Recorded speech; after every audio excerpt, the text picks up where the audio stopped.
Hi everyone. Today in this video I am going to tell you about the impact of Donald Trump's tariff policy. Right. So what is the main country against whom Donald Trump has imposed abnormal tax? You all know that is China. But my question is, today in this video I will discuss about why did China impose too much tax on China. Number one. Number two, why Donald Trump or the US administration wants to bring back its global position as a big brother. Why Donald Trump is doing all these things, why he is laying off employees, and what is his intention, whether it is good or bad. How much European Union will be affected by Trump's policy, trade or tariff policy, and similarly how China has been affected and how far China can go to retaliate or talk in front of Donald Trump, keeping its eye directly on Donald Trump, right? So I would like to analyze these few things. You all know that Donald Trump, after coming to power for in the second term, he has imposed tariff on almost 90 countries, or almost you can say more than that countries in the world. Why? Because there are some regions. All the political analysts may say one or two, but I would like to say more than that. Why? If you study very seriously and if you study very closely, you will find that USA's trade deficit with China is huge, though it has been decreased in last few years from 21% to 31%. Still, there is a great trade deficit with China. So Donald Trump at first thought that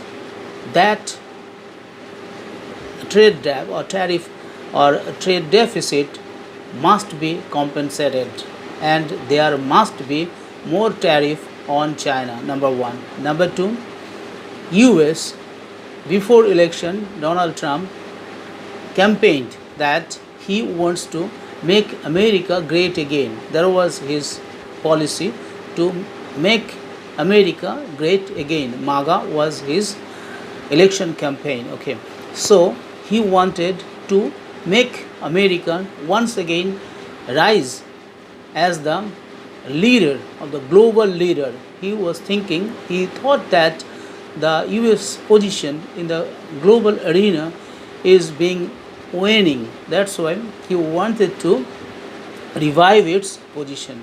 Number three, you see, a few years in the 70s, there were many manufacturing jobs in the USA, but that job has been reduced to such an extent that US companies are setting up their industries in another countries. Some are setting their countries in Mexico, some are in third world countries, maybe in Vietnam, maybe in China, maybe in India. Why they are doing so?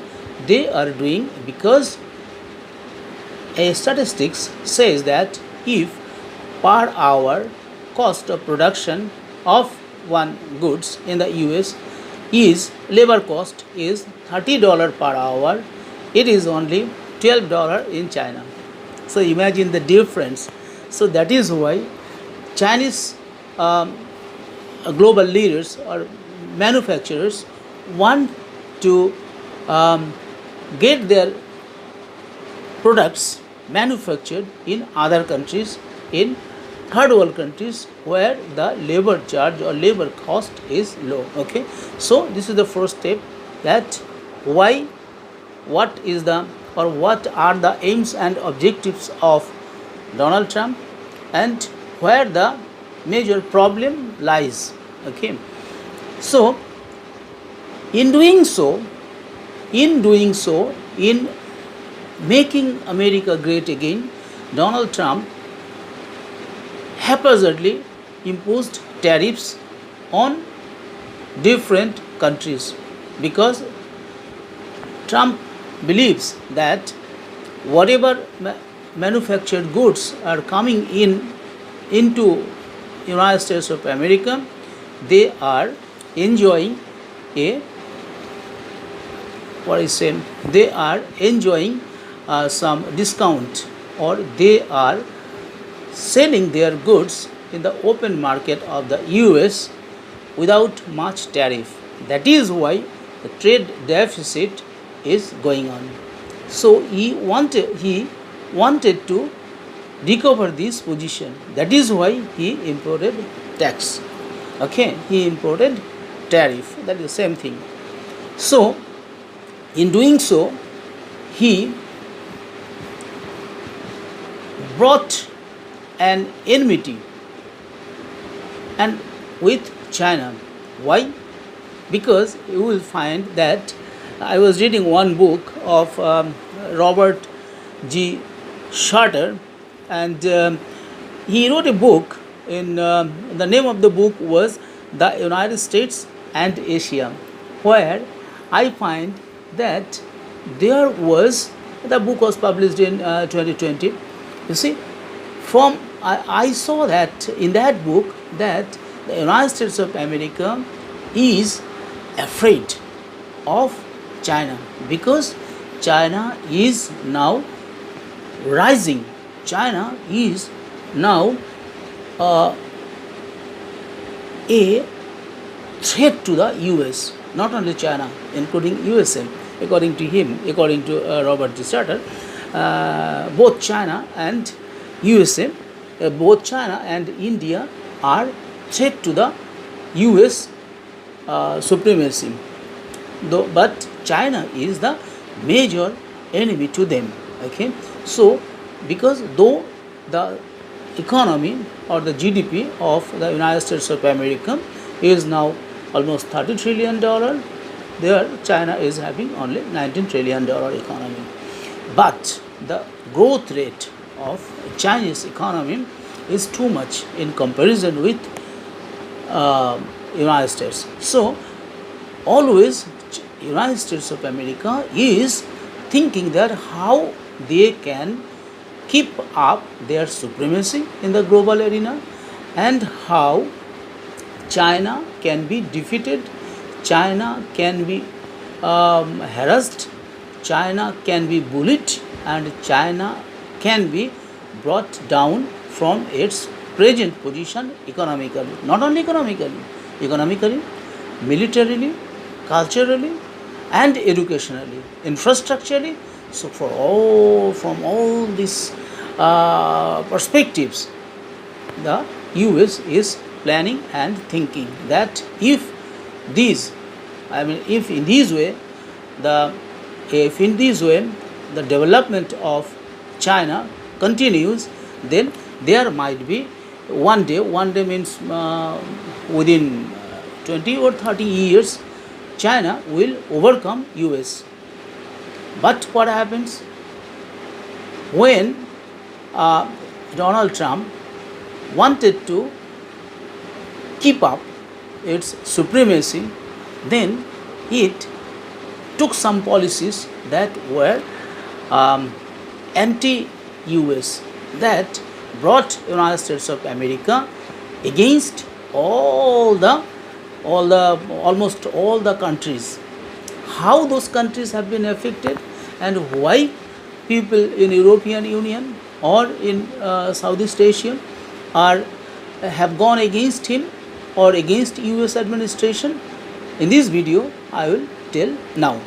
So you all know that Donald Trump came in January in his second term, and thereafter he imposed tariff on China. But at first 80%, 120%, 145%, from that 245%.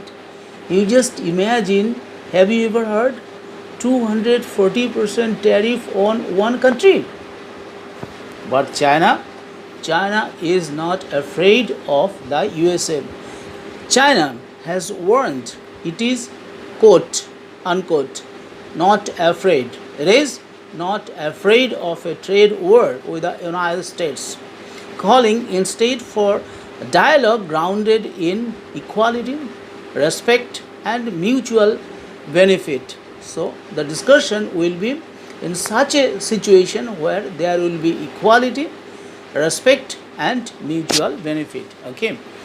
Now, you see, Trump pushed ahead with his fair and reciprocal plan to address trade imbalances and non reciprocal agreements.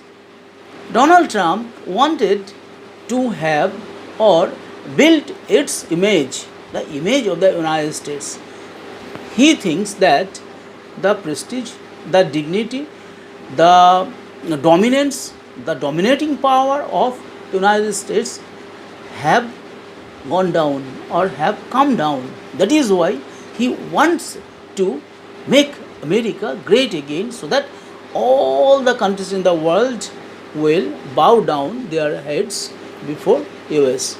Okay, so you see what happens. Almost 75 countries have initiated discussions with Washington to resolve dispute and avoid tariffs.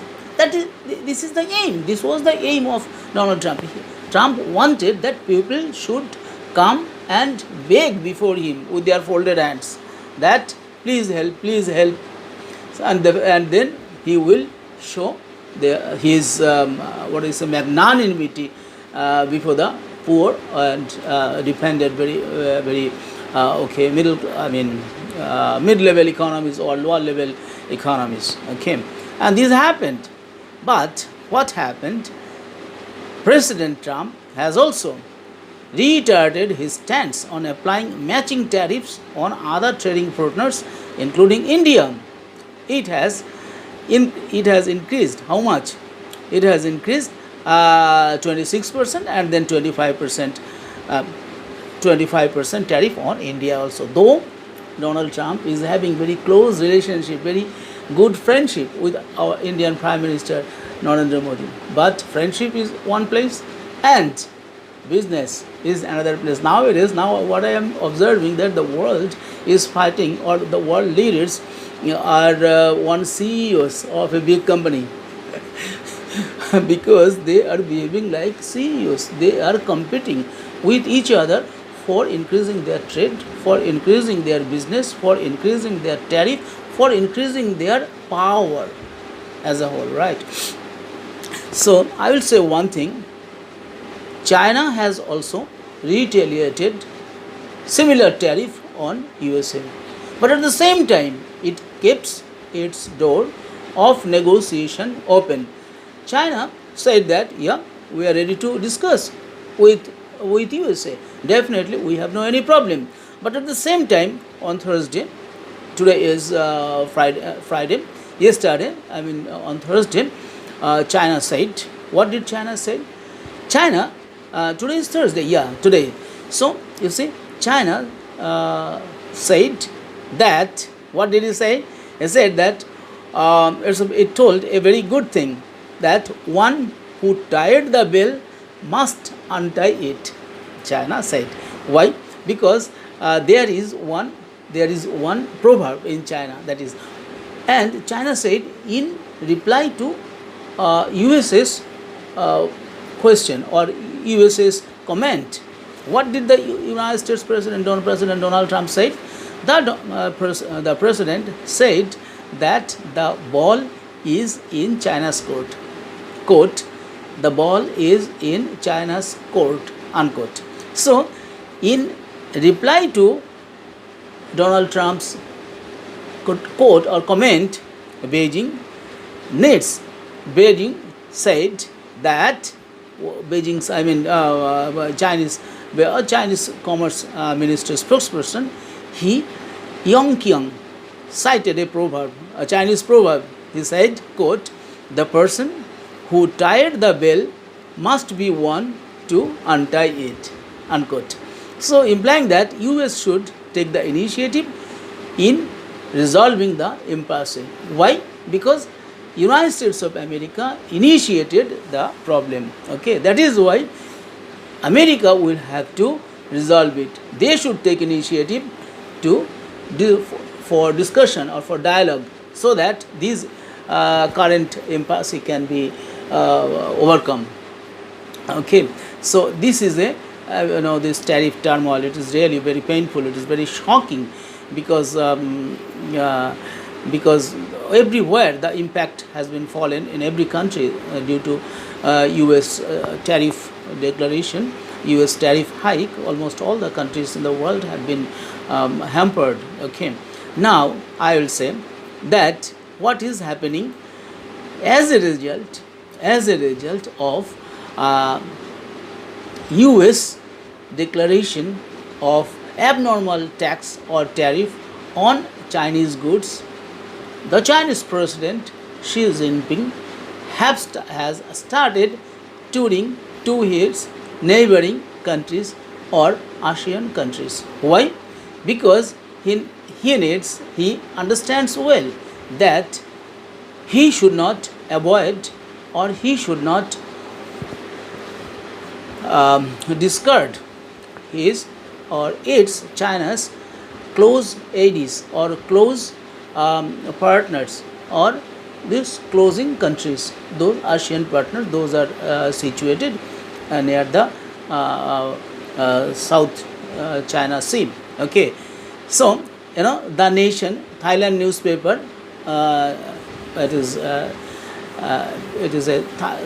Thailand newspaper. Its name is The Nation. In that newspaper, it was published on 16th April. That it was very good news. The heading was that reading China's strategy through the lens of Aksarn Sri Phanintharan, director of Thai Chinese Strategic Research Center, on Xi Jinping's visit to 3 ASEAN nations. Why Xi Jinping undertook his visit or undertook his tour in this time, in this crucial time? It has necessity, it has importance, it has significance behind Xi Jinping's tour. Okay, so one associate professor, Aksarn Sri Phanintharan, lecturer at the Faculty of Economics, Thammasat University, and director of the Thai Chinese Strategic Research Center, she posted on her personal Facebook account the name she has given, AKSOR, Aksarn Sri Phanintharan. Okay, so she said that during a time when Donald Trump is causing global disruption, Xi Jinping's first trip of the year was the ASEAN countries. What are the ASEAN countries? We all know that ASEAN countries, there are 10 ASEAN countries now.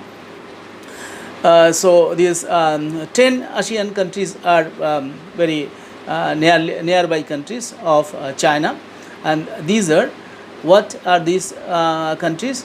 These countries are, you can say, 10 member. You can say there is Vietnam. There is Vietnam. There is there is Vietnam. There is Malaysia, and what are the countries? And other countries are, and some other countries are there who are the members of ASEAN. Okay, so these South Asian countries, what do?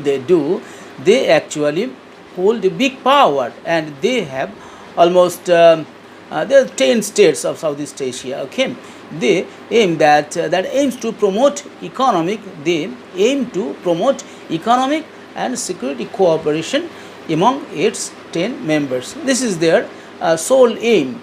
Okay, so but they have how many? They have more than 600 million people in the region within these 10 countries, and the land area of 4.5 million square kilometer. Okay, but their gross domestic product is $10.2 trillion in 2022, and gross domestic product of around $10.2 trillion was in 2022.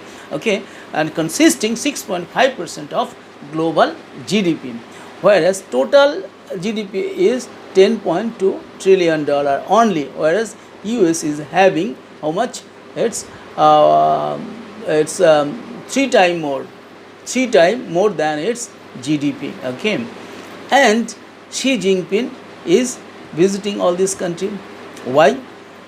You see, Professor Oxford Sri, she said that this time Xi Jinping is visiting 3 countries. What are the 3 countries? Number 1, Vietnam. He has already visited. Now he is touring in Malaysia, and then from there he will go to Cambodia. Okay, so this move by China reflects something deeper and likely has underlying strategic reasons. Why did Xi Jinping choose to visit these 3 countries? The key reasons are like that, probably go beyond official explanation widely circulated. Okay, so visiting Vietnam to mark the 75th anniversary of China-Vietnam relations, with Vietnam being China's number 1 trading partner in ASEAN. Okay, so visiting Malaysia because it holds the ASEAN chair this year, and China has made massive investment there. Understood? And visiting Cambodia due to its long-standing alliance with and loyalty to China. So we can understand that there are deep reasons behind this visit. Okay, so first, in Vietnam, so during the Trump's era of harsh tariffs, Vietnam had to quickly make concessions to the US to survive economically, such as offering to reduce tariffs to zero, since its economy heavily depends on exports to the US. So Vietnam greatly depends, its economy depends on US. So if it imposes the 10% tariff, then what would happen? It will suffer a great loss. That is why it wrote a letter, it talked with the US, and it said that they need negotiation, and tariff has been off for 90 days. Okay, so from China's perspective, Vietnam holds critical strategic importance. To prevent Vietnam from leaning too far toward fully submitting to the US, Xi Jinping urgently flew in to reaffirm China's strong ties with its comrade Vietnam. Okay, so he aimed to reinforce the spirit of brotherhood with comrade To Lam, okay, Vietnam's top leader, while invoking shared patriotic sentiment. He invoked patriotic sentiment, and what he said, reinstated foreign domination. Okay, they remembered foreign domination and recalling their common struggle against colonialism and imperialism. So beneath the surface, China may also be quietly concerned that under Secretary General To Lam, Vietnam may not prioritize relations with China as much as it did under the late Nguyen Phu Trong, the former party leader. Okay, crucially, both Trump and Elon Musk have business interests in Vietnam. So the Vietnam and US administration, current US administration, is having very close relation, because the Trump family has a business of $1.5 billion investment project in To Lam's hometown. To Lam is the party leader. Okay, and Trump has close personal ties with major Vietnamese business figures such as Nguyen Thi Phuong Thao, owner of Viet Jet Air. So therefore, during the visit to Vietnam, China moved swiftly to expand bilateral cooperation, resulting in the signing of 45 agreements or 45 MOUs or agreements are signed between Vietnam and USA. Just imagine. Next, Malaysia now visiting. So under Prime Minister Anwar Ibrahim, Malaysia has shown a positive and open attitude towards China. As a Muslim majority country, Malaysia has also taken a strong stance against the West, particularly against Israel, in a way that aligns with China's strategic narratives. Xi Jinping sees Malaysia's potential to play a pivotal role in the global South Bloc, alongside China, serving as a counterweight to US dominance on the world stage. Seizing this timely opportunity, she visited Malaysia to win over the country, a Muslim nation that is vocally anti-Zionist, and to deepen ties with a nation that holds considerable economic potential. China is keen to pull Malaysia closer to an ally in the global south, especially by pushing for Malaysia's full membership to BRICS. Okay.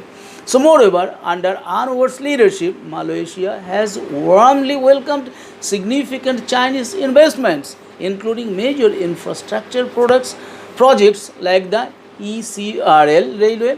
Leading Chinese companies have also invested in Malaysia's semiconductor industry at a time when some ASEAN nations are facing rising domestic resistance to China's capital. Okay. And number 3, Cambodia. Next step is Cambodia. Okay. So under the leadership of Hun Manet, Cambodia's stance toward China may not be as unwaveringly loyal to it as during his father Hun Sen's era, because his son Hun Manet is an educated person, Western educated person, who is having an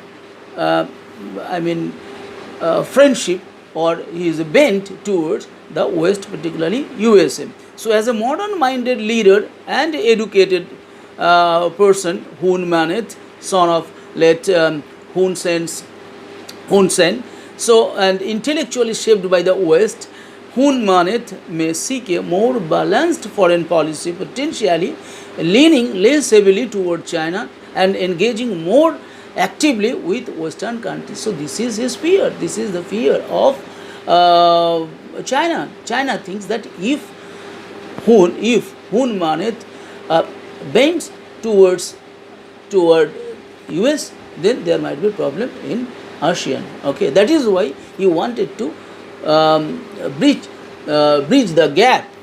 So that is why his visit to Cambodia has been necessitated. So reconstructing this shift, Xi Jinping chose to make Cambodia the final stop of his trip before returning to China. Okay, so this is a symbolic move to reaffirm the strategic relationship, especially in the realm of security. So Xi Jinping visited all these countries. Now I would say that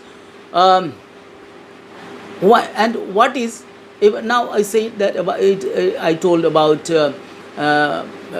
ASEAN countries. Now I will tell a little bit about the European Union. Okay, you all know that European Union consists of how many countries? 26 countries. So these 26 countries Trump has imposed here also Donald Trump, though it's military ally. Okay, so despite that, US administration has imposed tariff on European Union. So what happened?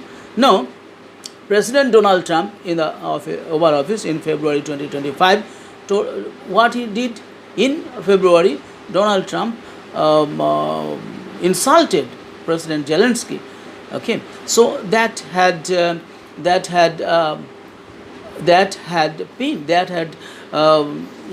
hurt the leaders in the European Union. And during his hot talk, during their hot conversation, Donald Trump once said that he had no cards. I mean, Zelensky has no any card in his hand. Okay, so while Ukraine and European Union are needed heavily reliant on the US for its security, the United European Union has no dearth of cards, and it comes to matters of trade with 450 million consumers and economy valued at 17 trillion dollar economy here. European Union 17 trillion dollar, and there we found how much in in Asian countries 10 trillion dollar. Still it is lesser than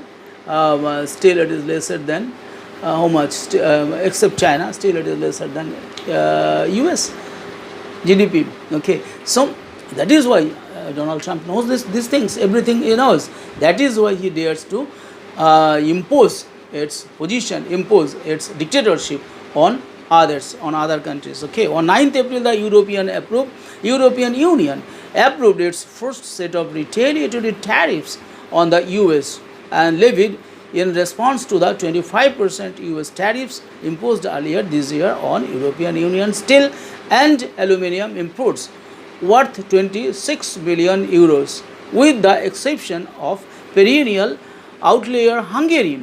The European Union Commissioner's proposal to impose retaliatory tariffs on around 21 billion euros worth of American products was unanimously approved by 26 European Union members, but it was not implemented as now Donald Trump has put off his tariff for 90 days. Okay, so you see, now we find that how and why USA is imposing tariff on these countries, and what is the situation of China, and how much it has been affected Chinese economy, and why China is visiting all the countries, and if China and ASEAN countries along with European Union come together and they start fighting against or take retaliatory tariffs against US, then also they will not be able to defeat US, but definitely there will be a crisis, a global crisis. There will be there will arise. As a result, the world economy might be shattered, and world economy might have some problem. That is why I urge all the leaders not to buy, not to compete, rather extend their helping hand towards one another, so that the world can remain in a peaceful manner, so that the people in the world can live peacefully, happily, and mirthfully. And there should not be big or small. Yes, definitely you are big. The United States of America is the largest economy. It has the largest military. It has the greatest science and technology, and definitely a great nuclear power. Despite that, you may have many things, but you remember, China is also a nuclear power, India is also a nuclear power, Pakistan is also a nuclear power, and European Union is also they are also having nuclear nuclear bombs. So don't try to dominate others, because in this global arena nobody likes, even a young son does not want the domination of his own father in a family. Then why the independent and sovereign countries will go to respect or will go to abide by the dictates of Trump administration? It will never happen. The people, the leaders are getting closer. They are getting closer with each other, and whenever they will get an opportunity, definitely they will try to hurt or strike US. So this is a rather mild warning to the US administration that please live in a cooperative way, because you are the big brother, and the duty of a big brother is to oversee or look after the interests of its small brothers. Okay, so treat all as equal, and promote democracy where there is no democracy, where there is dictatorship, where there is killing, murder, arsoning, looting, and anti-democratic activities, where people's human rights are being violated, where gender empowerment is not being ensured, where people are suffering from poverty, where people are suffering from ill health, where people are suffering from hunger. Try to help those people, then God will help you. Because I am from India, and Indian philosophy says to live and let live. We believe in this philosophy. We never attack any country. We never show violence initially or at first on any other people. We are such a country that talks about love, that talks about fellow feeling, that talks about goodwill, that talks about sympathy, that talks about empathy, that talks about morality. This is India. So I am from India. I feel proud to be an Indian. I hope that all the people will live happily, will live in good health, and they will thrive, they will grow up, they will maintain their family well, they will bring them their children well, so that there can be a good society in the world. So world as a whole is a society, and this society should be good, should be a good place for our children and grandchildren. With this, and I am very much happy to learn that Donald Trump said that he doesn't want war. Definitely you will not want war, but at the same time you should not encourage the attackers, those who are attacking the sovereign powers or sovereignty, those who are invading and looting the sovereignty of others. Okay, so with these simple words I would like to conclude here. Thank you very much for lending your ears for such a long time. Okay, till then, bye. I'll see you in the next video. Okay, thank you very much.